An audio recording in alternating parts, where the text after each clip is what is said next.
आदाब नाजरीन, मैं हूं सैयद अहमद जिलानी। आज के इस हफ्ते की डिबेट में हम बात करेंगे हुजूराबाद की इंतखाबी जंग की।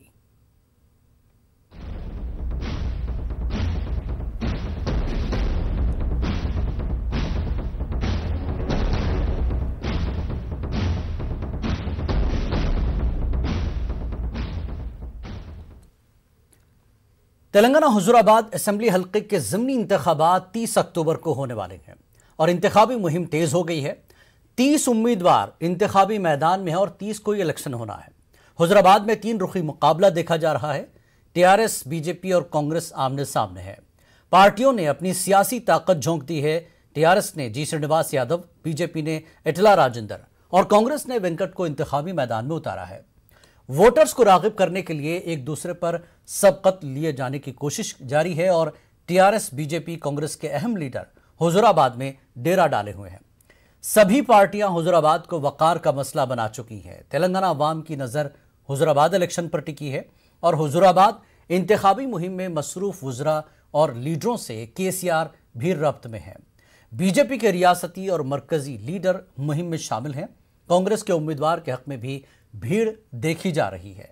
हर बार की तरह election commission free and fair election कराने का दावा कर रहा है, लेकिन राय दहिंदों में रागिब करने के लिए पैसा, शराब और तोहफों की तकसीम की शिकायत इलेक्शन कमीशन से की गई है और इंतखाबी ओहदेदारों की जानिब से इलेक्ट्रॉनिक वोटिंग मशीनों के जरिए राय दही की तैयारियां शुरू कर दी गई हैं। एक इलेक्ट्रॉनिक वोटिंग मशीन में 15 उम्मीदवार और एक नोटा के साथ 16 उम्मीदवार रहेंगे। ज़िमनी इंतखाबात किन मुद्दों पर लड़े जा रहे हैं, हमने ये जानने की कोशिश करते हैं। आज की इस डिबेट में हमारे साथ टीआरएस मीडिया कन्वीनर कृषांक और बीजेपी तर्जुमान एम रामचंद्र राव और कांग्रेस की तरफ से हुजूराबाद मंडल इंचार्ज मतीन शरीफ जुड़ेंगे। आप तीनों मेहमानों का इस्तकबाल है, स्वागत है।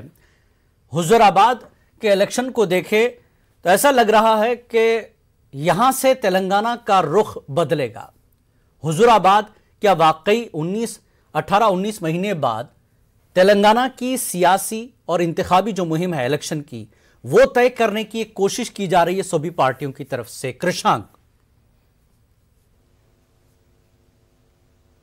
जी, एक बात आज बहुत स्पष्ट है कि यहाँ पे जो टीआरएस है, हम हमारे चुनाव में पूरे भी प्रचार में जो सरकार ने क्या काम किया है हुजूराबाद के लिए, वो रैतु बंधु रहने दीजिए या दलित बंधु रहने दीजिए, ये प्रचार हम कर रहे जी। पर यहाँ पे आज केटीआर ने बहुत अहम अंश उठाया है, जो वो आज मैं भी रेस करने वाला हूँ।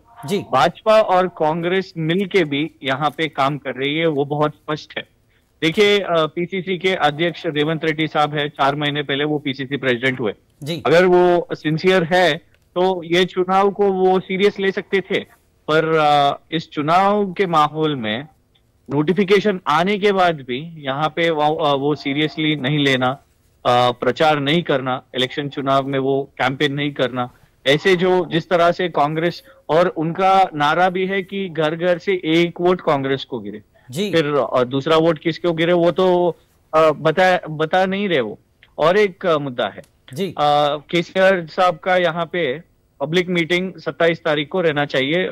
टीआरएस पार्टी ने रिक्वेस्ट किया कि केसीआर साहब भी हुजूराबाद को आए, पर जिस तरह से इलेक्शन कमीशन के द्वारा भारतीय जनता पार्टी ने एक तो दलित बंधु को रोका, फिर अभी चुनाव में हमको भी हक है यहाँ पे प्रचार करने के लिए, केसीआर साहब को प्रचार करने के लिए। अक्टूबर 2 तारीख को यहाँ पे स्मृति ईरानी जी आगे इटल राजेंद्र जी के साथ वहां पे कैंपेन करती है, वही पेंचकलपेट में केसीआर साहब को आज परमिशन नहीं मिल रहा है। आज की तारीख में कर्नाटका में बाई इलेक्शन हो रहे हैं, कर्नाटका के चीफ मिनिस्टर बोम्मई साहब कैंपेन कर रहे हैं, पब्लिक मीटिंग्स कर रहे हैं। मध्य प्रदेश के मुख्यमंत्री वहां पे इलेक्शन उपचुनाव है, बाईपोल है, शिवराज सिंह चौहान जी वहां पे बाईपोल कैंपेन में वो लोग भी पब्लिक मीटिंग्स कर रहे हैं। हिमाचल प्रदेश के BJP chief minister Jairam Thakur साहब, वो भी आज उनके ट्विटर देखिए, वो भी पब्लिक मीटिंग्स कर रहे हैं। फिर ये रूल सिर्फ केसीआर साहब को क्यों डर है कि केसीआर साहब यहाँ आएंगे? क्योंकि केसीआर जी जब कभी कोई अगर बाई इलेक्शन में उनका मीटिंग है तो बिल्कुल वो टीआरएस ही जीतेगा। हुसूर नगर में यही हुआ, हालिया में भी यही हुआ, हुजूराबाद में यही होना चाहिए, इसलिए हम उनका पब्लिक मीटिंग चाहते थे, लोग भी चाहते थे। कृषांक, अगर केसीआर साहब को वहां आने नहीं दिया जा रहा है या उनको रोका जा रहा है तो इल्जाम आप किस पे लगाना चाहते हैं?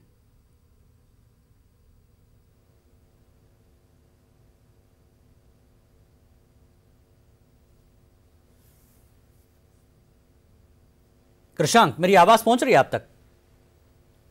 रामचंद्र राव साहब, जिस तरह से कहा जा रहा है कि बीजेपी के लीडर वहां पर मीटिंग कर रहे हैं, मरकजी लीडर वहां पहुंच रहे हैं, लेकिन केसीआर को रोकने की कोशिश क्यों? ऐसा क्या गेम चेंज हो जाएगा केसीआर के हुजूराबाद में आने से? बीजेपी को क्या नुकसान है? सभी पार्टियां हैं वहां पर। पहले तो ये आरोप गलत है, बेबुनियाद है कि भारतीय जनता पार्टी के कहने पर इलेक्शन कमीशन ने उनको परमिशन नहीं दिया है, ये बहुत गलत है। दूसरी बात रही, केसीआर साहब खुद वहां मीटिंग नहीं लगाना चाहते हैं, क्योंकि लगाने के बाद भी वहां पर बीजेपी जीतेगी तो उनका अपमान होगा और पार्टी का जो है उनका बंडा फास्ट हो जाएगा और वो जो है लोग समझेंगे कि केसीआर आने के बाद भी यहाँ जीत नहीं सके जी। तो इस डर से वो नहीं आ रहे हैं। वैसे इलेक्शन कमीशन हो या बीजेपी हो, कोई किसी हमको कोई आपत्ति नहीं है, वो केसीआर साहब आ जाएं या उनके बेटे आ जाएं या उनके मंत्री आ जाएं, कोई भी मीटिंग लगा सकता है। ये जो है जमहूरियत है या डेमोक्रेसी है, कोई पार्टी भी लगा सकता है इलेक्शन कमीशन। और मेरे दोस्त कुशांक ने कहा कि हुस्नाबाद में स्मृति ईरानी का प्रोग्राम हुआ था। हाँ हुआ था, लेकिन वो हुजूराबाद में नहीं है, वो हुजूराबाद सटा हुआ जो कॉन्स्टिट्यूंसी है उसमें हुआ था मीटिंग, हुजूराबाद में नहीं हुआ, तब तक इलेक्शन नोटिफिकेशन हो गया था जी। तो इसीलिए मैं यही कहना चाहता हूँ कि केसीआर साहब हो या टीआरएस है, वो हुजूराबाद हारने के लिए वो लोग तैयार हैं और हार रहे हैं, ऐसा वहाँ जनता का ये जो जनता तय करेगी, ये तो हुजूराबाद की जनता तय करेगी कि किसके साथ वो जाना चाहती है। जनता का बिल्कुल बिल्कुल वही बोला, जनता का मतीन शरीफ दिख रहा है। कांग्रेस के लीडर मतीन शरीफ हमारे साथ हैं। मतीन शरीफ, टीआरएस और बीजेपी के बीच कांग्रेस कहां है? क्योंकि कभी इल्जाम लगता है कि टीआरएस और बीजेपी की मुफाहमत है अंदर से, इस तरह का कोई माहौल कांग्रेस ये बताकर वहां पर पहुंची है। कांग्रेस कहां है इस पूरे खेल में? आपसे मेरी रिक्वेस्ट है कि मुझे 1 मिनट का वक्त दीजिए, मेरे जी बिल्कुल बताइए, मत रोकिए। मैं बीच कंप्लीटली पूरा क्लियर पिक्चर इसका मैं 1 मिनट में बताने की कोशिश करूंगा। बताइए। अच्छा, देखिए लास्ट टाइम जो 2018 में जो इलेक्शन हुआ, वहां पर टीआरएस पार्टी ने 1,06,000 चेंज वोट लिया जी। तो वो 1,06,000 वोट ना टीआरएस पार्टी के थे ना ईटला राजेंद्र साहब के थे। ठीक, दोनों के आधे वोट पार्टी के थे और आधे वोट कैंडिडेट के थे। तो अभी टीआरएस से ईटला राजेंद्र साहब हट के जब वो बीजेपी में चले गए तो अभी टीआरएस 50,000 वोट्स पे आ गई। उसके बाद जो ईटला राजेंद्र साहब जो 50,000 वोटों का कैडर लेके यहां से हटे, लास्ट टाइम 2018 में यहां पर बीजेपी सिर्फ 1,600 वोट ली थी। 2,600 तो नाटो ने लिया, मतलब 2,600 लोग नाटो को वोट दिए, उनसे भी कम बीजेपी ने यहाँ पे वोट लिया। तो यहाँ पे बीजेपी 0 में थी। तो यहाँ पे जब 50,000 वोट लेके ईटला राजेंद्र साहब आए और टीआरएस पार्टी को 1,06,000 से 50,000 पे कर दिए, तो उस वक्त यहाँ पे कांग्रेस के एक डम्मी कैंडिडेट को किसी रिकमेंड की वजह से कौशिक रेड्डी साहब को टिकट दिया था। इसकी वजह से यहाँ पर कांग्रेस को 61,000 वोट आए थे। तो अब यहाँ से वो कौशिक रेड्डी भी डम्मी कैंडिडेट हट गए। अब यहाँ पे एक स्टूडेंट की आवाज, वेंकट भाई हमारे एक पूरे स्टेट में स्टूडेंट्स के लिए लड़ने वाला स्टूडेंट यहाँ पर कैंडिडेट है। तो इसके लिए यहाँ पर वोटिंग परसेंटेज बहुत बढ़ चुका कांग्रेस का, जो लास्ट टाइम 61 था उससे ज्यादा यहाँ पे हो गया। अभी अगर वो 61,000 भी अगर सिर्फ यहाँ पे लास्ट टाइम की वोटिंग पड़ गए तो 100% यहाँ पे कांग्रेस जीत रही, इसमें कोई शक नहीं है। लेकिन मतीन शरीफ इस बार के इलेक्शन में, मतीन शरीफ इस बार के इलेक्शन में यह भी कहा जा रहा है कि अगर कांग्रेस ज्यादा वोट लेती है तो फायदा टीआरएस को होगा, क्योंकि मुखालिफ वोट जो हैं वो बढ़ जाएंगे।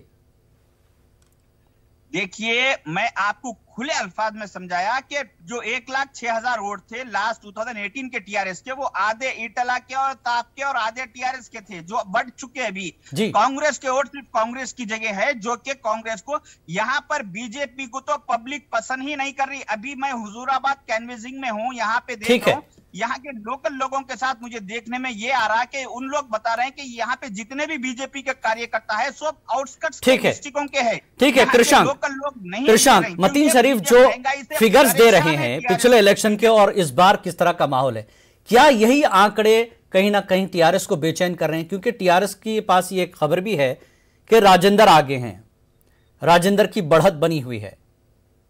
जी देखिए, टीआरएस बीजेपी में राजेंद्र साहब आने, कृषांक आप मुझे सुन रहे हैं?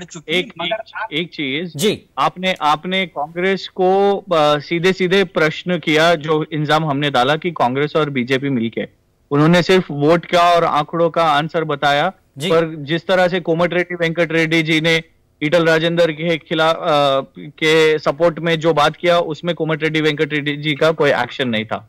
मैं सीधे सीधे बताना चाहता हूं, अगर कांग्रेस सीरियस थे ये चुनाव में, अगर हमको टारगेट करना चाहते थे तो किसी एससी कैंडिडेट, क्योंकि आप देखिए जो 5 नाम आए थे वो 5 नामों में कहीं भी आज जो उम्मीदवार है उनका नाम नहीं था।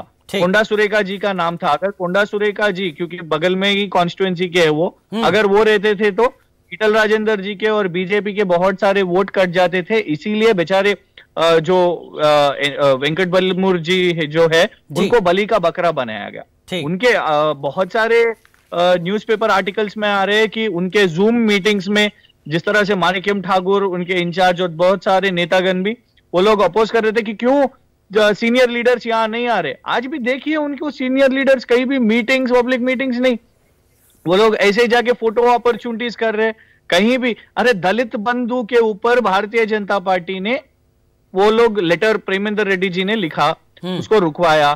कांग्रेस पार्टी का कोई स्टेटमेंट ही नहीं है। कब मुझे बताइए रेवंत रेड्डी जी ने इस चुनाव को कैसे टेस्ट में लिया? लेकिन देखिए प्रचार कर रहे, कितने मीटिंग, उत्तम कुमार रेड्डी, रेवंत रेड्डी ने कितने मीटिंग्स हुए? हुजूराबाद की मीटिंग्स में आम लोगों को यही बता रहे हैं कि बीजेपी और टीआरएस, बीजेपी मजहब को लेकर सियासत कर रही है और टीआरएस जात तबके को लेकर, ठीक है, कि दलित है, मुसलमान है, ये चीजों को लेकर कर रही है। मेरा सवाल दोनों से है।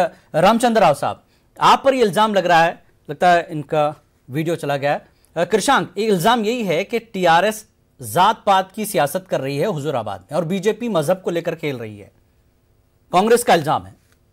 इसलिए वो शायद आप जो सवाल कर रहे हैं, हमारा उन्होंने इस तरह के कैंडिडेट को नहीं दिया। सभी का सरकार है, इसीलिए देखिए जो काम हम कर रहे हैं उस काम को बता रहे, प्रचार कर रहे, पर ऐसा नहीं है कि यही एक एजेंडा है। देखिए एक समझना चाहिए, तेलंगाना में सभी अवाम, चाहे वो एससीज रहने दीजिए, बीसीज रहने दीजिए, मुसलमान रहने दीजिए, सभी कम्युनिटीज के लिए कुछ ना कुछ किए हैं और जो हमने किया है वही प्रचार कर रहे हैं। आप देखिए जिन लोगों ने नहीं किया वो भी आके यहाँ पे प्रचार कर रहे हैं, जो उनका हक है।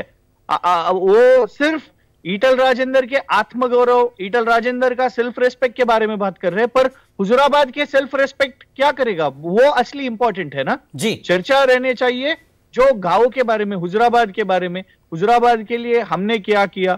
वो तो मंत्री थे, मंत्री रह के उन्होंने एक डबल बेडरूम ही नहीं बनवाया, फिर दूसरे क्षेत्र में हो रहे। ये इल्जाम लग रहा है। हरीश राव ने कहा कि आजू बगल में जो क्षेत्र है वहां पे हो रहे, यहाँ पे एक महिलाओं के लिए 4000 की मंजूरी मिली थी हुजूराबाद में, लेकिन एक भी नहीं दिया। रामचंद्र राव साहब, कृषांक का ये कहना है कि हुजूराबाद का सेल्फ रेस्पेक्ट किया, वहां पर राजेंद्र इलेक्शन लड़ रहे हैं या बीजेपी? हार जीत होगी तो बीजेपी हारेगी या राजेंद्र हारेंगे? एक बात मैं स्पष्ट करना चाहता हूँ। ठीक है रामचंद्र राव साहब, एक बात मैं स्पष्ट करना चाहता हूँ कि अभी कुशांक ने कहा कि वो प्रेमेंद्र रेड्डी लेटर लिखा था। अगर कुशांक को लेटर को पढ़े हैं तो उन्हें बताया जाए कि किस लाइन में लिखा है दलित बंधु को रोका जाए। उसमें साफ साफ ये लिखा गया था कलेक्टर के अकाउंट में 1000 करोड़ जो पैसा डिपॉजिट किया गया है, एक प्रश्न उस पैसा को दलित बंधु के जो लब्धार है, जो उनके बेनिफिशियरीज हैं, उनको डिस्ट्रीब्यूट किया जाए, वरना वहां के कलेक्टर को ट्रांसफर किया जाए। ये हमारा रिप्रेजेंटेशन था। कहीं दलित बंधु को रोकने की बात नहीं की गई थी। ये सब गुमराह करने की कोशिश की है। अगर ये हम जानते हैं कि वो जो हैदराबाद के फ्लैट्स में भी इसी तरह का लेटर उन्होंने क्रिएट किया था और हमने सीसीएस में भी फर्जी लेटर बनाने के लिए हमने केस डाला है, केस भी पेंडिंग है। ठीक है। दूसरी बात ये रही कि टीआरएस कहती है कि ईटल राजेंद्र डेवलप नहीं किए, वो नहीं किए। वहाँ ईटल राजेंद्र मंत्री थे, और मंत्री जब होते हैं तो सरकार भी उसका भागीदारी होती है। ये बात नहीं होता कि ईटल राजेंद्र अकेला नहीं कर रहे हैं, वो सरकार का भी दायित्व है। अगर डबल बेडरूम वहां नहीं बने हैं तो मैं ये पूछना चाहता हूँ टीआरएस की सरकार से, नहीं चलता कि आपने इस प्रदेश में 1 लाख राजेंद्र जी थे, अब तक सिर्फ 10,000 दिए हैं आपने। ये पूरे स्टेट को अगर देखा जाए तो हुजूराबाद की बात छोड़िए, डबल बेडरूम के लिए सारे स्टेट में कहाँ दिया आपने? कितने लोगों को दिया है? दलितों को 3 एकड़ कहाँ दिया आपने? यहाँ पर कितने बच्चों को आप नौकरी दिए हैं? कितने लोगों को 3,016 रुपया आप अनएम्प्लॉयमेंट डोल दिए हैं? ये बात पूछने के लिए सरकार से हम पूछते हैं। नहीं, लेकिन रामचंद्र राव जी, स्वाभिमान की टीआरएस का इस पूरे हुजूराबाद के जलसों में प्रोग्राम में एक सवाल ये था कि राजेंद्र अगर जीत जाते हैं तो क्या वो महंगाई को कम करवाएंगे मोदी सरकार से? क्योंकि वहां पर अब इस वक्त राजेंद्र के खिलाफ कम, बीजेपी के खिलाफ ज्यादा मुहिम चल रही है, चाहे वो पेट्रोल का मुद्दा हो, डीजल का हो, गैस का मुद्दा हो। ऐसे महंगाई के मुद्दे को इस वक्त वहां पर कांग्रेस और टीआरएस उछाल रही है। हर चुनाव में अपने अपने मुद्दे होते हैं। एक सेकंड मतीन साहब, मैं आ रहा हूं आपके पास। महंगाई के मुद्दे को लेके आ रहे हैं। एक बार अगर सोच लीजिए कि कांग्रेस के जमाने में, यूपीए के जमाने में जो महंगाई थी उसकी तुलना में आज महंगाई बहुत नियंत्रण है, बहुत कम है। और आज जो मतीन शरीफ कांग्रेस को टारगेट कर रहे हैं। मतीन शरीफ कांग्रेस को, उतनी महंगाई नहीं होगी कांग्रेस के दौर में, 200 की तरफ जा रहा है। यहाँ पर जो हो रहा है यहाँ पर आज मतीन साहब, ठीक है, रामचंद्र राव साहब आपकी बात का जवाब देंगे। मतीन शरीफ तरीका है। देखिए जिलानी साहब, जरा उनको 1 मिनट खामोश। हाँ, बताइए, सुन रहे हैं वो। देखिए, अगर हमारे रामचंद्र राव साहब ये बोल रहे हैं कि महंगाई कांग्रेस के दौर में ज्यादा थी और आज अगर अच्छी है, लिमिटेड है, तो मेरे को ये समझ में नहीं आ रहा कि जब पेट्रोल 60 रुपीज था और आज 110 रुपए है तो इसको 110 बढ़ने को महंगाई बोलते या सस्ता ही बोलते? मेरे को ये चीज थोड़ा समझाइए। 1,90,000 रुपया और एक इम्पोर्टेंट आपने सवाल किया राव साहब से कि यहाँ पे ईटला राजेंद्र साहब इलेक्शन लड़ रही है बीजेपी। ये बहुत अच्छा आपने सवाल किया, क्योंकि यहाँ पे ईटला राजेंद्र साहब इलेक्शन लड़ रही, बीजेपी इलेक्शन नहीं लड़ रही। क्योंकि इंडिया के आप सारे इलेक्शंस का रिकॉर्ड उठा के देख लीजिए, कोई भी इलेक्शन में बीजेपी का कैंडिडेट नमाज की टोपी पहनकर कैनवेजिंग नहीं करता। यहाँ पे ईटला राजेंद्र साहब को ये खतरा है बीजेपी की एंटी मुस्लिम पॉलिसी से कि मुझे यहाँ पे वोट नहीं मिलेंगे, इसलिए वो इमाम जामिन हाथ पे बांध के सर पे। देखिए कैंडिडेट हर तरह के हरबे इस्तेमाल करते हैं। देखिए कैंडिडेट इलेक्शन में हर तबके को खुश करना चाहता है, चाहे वो कोई हो।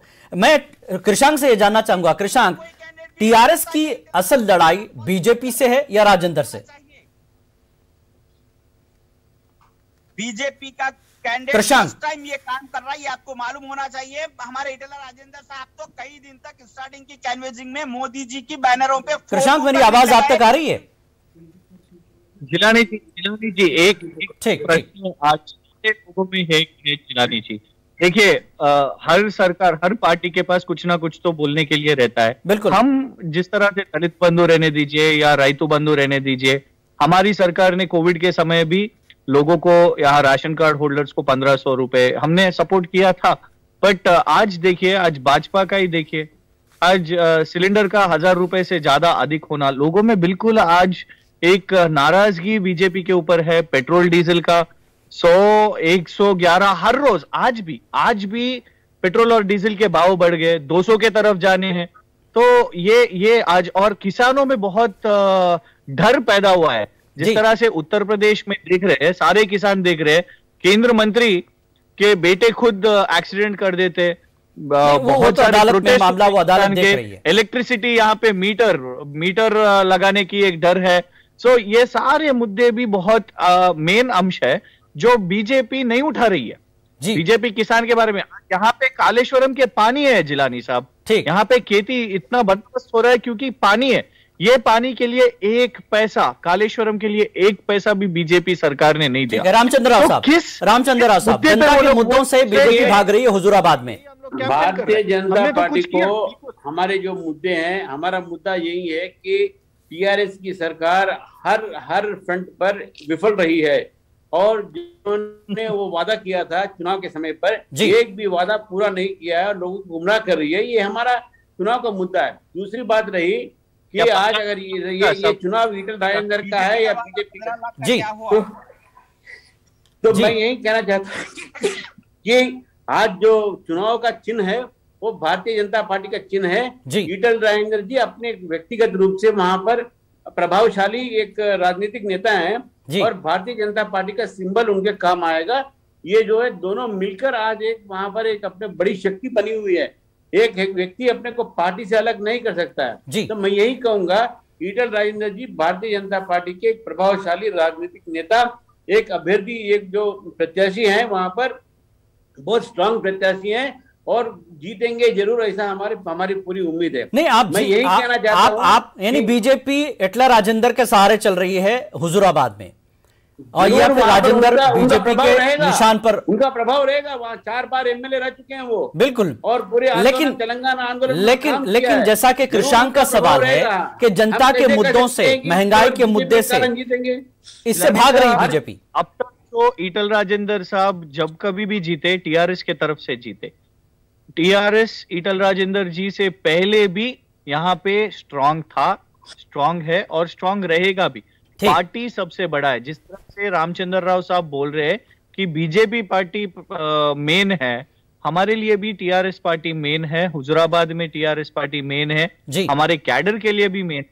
तो बिल्कुल देखिए, अभी तक मैंने उनसे पूछा, जो आम आदमी का जो मुद्दा है वो नहीं उठा सक रहे।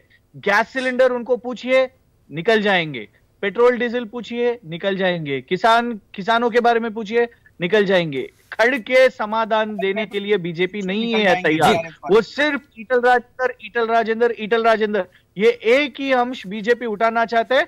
पर आज हुजूराबाद की आवाम, आज इस एक बार हमारा हुजूराबाद इंपॉर्टेंट है, हमारे हुजूराबाद के मुद्दे उठाइए, हमारे हुजूराबाद के बारे में बात करिए। हमारा हुजूराबाद सेल्फ रेस्पेक्ट है, वो सिर्फ ईटल राजेंद्र से खत्म नहीं होता है, ईटल राजेंद्र से शुरू नहीं होता। ये हुजूराबाद के लोग आज जान चुके हैं।